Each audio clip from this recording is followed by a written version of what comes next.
Yes, natumai uko poa na jina langu ni Captain Omi na wiki hii kumetokea mambo mengi na vitu vingi sana. Vitu kama vile Harmonize kujenga nyumba yake mpya, Willy Paul kutangaza kufungua biashara yake, msanii Zuchu kuweza kuachilia ngoma yake ya Lollipop iliyokuwa ndani ya album ya Peace and Money iliyotoka mwaka jana, mwaka wa 2024. Sasa je, ya leo ni yapi?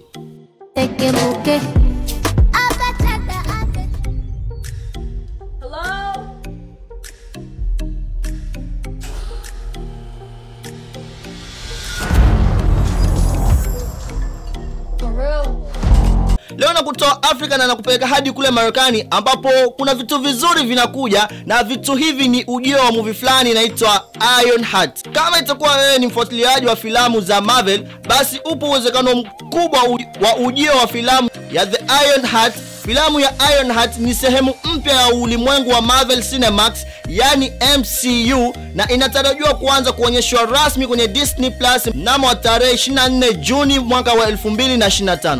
Filamu hii ni mfululizo wa vipindi 6 unaoendelea na hadithi ya Riri Williams, msichana mchanga mwenye kipaji cha upevu katika uhandisi, ambaye aliweza kujitokeza mara ya kwanza katika filamu ya The Black Panther na Wakanda Forever mwaka wa 2022. Wahusika wakuu wa filamu hii ikiwa ni Dominic Thorne kama Riri Williams kwenye The Ironheart, Anthony Ramos kama Peter Robbins akicheza uhusika wa The Hood, Lyrics Rose kama Natalia akiwa rafiki karibu wa Riri.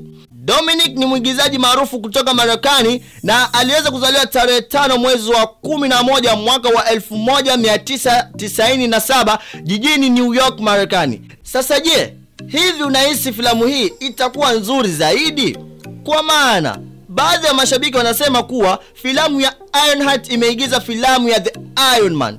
Hii ni kutokana na vazi aliyokuwa ameweza kuvaa Riri Williams, ikiwa imefanana na vazi la Tony Stark, ama pia unaweza kumuita The Iron Man. Sasa nauliza tena, je, kama Ironheart ataweza kuchukua jukumu la The Iron Man, hivi unahisi ataweza kuicheza vizuri uhusika wake?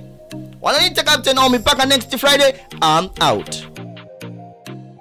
Usikose kusikiliza #ya leo kila siku Ijumaa saa 10 jioni ndani ya Dayo YouTube channel.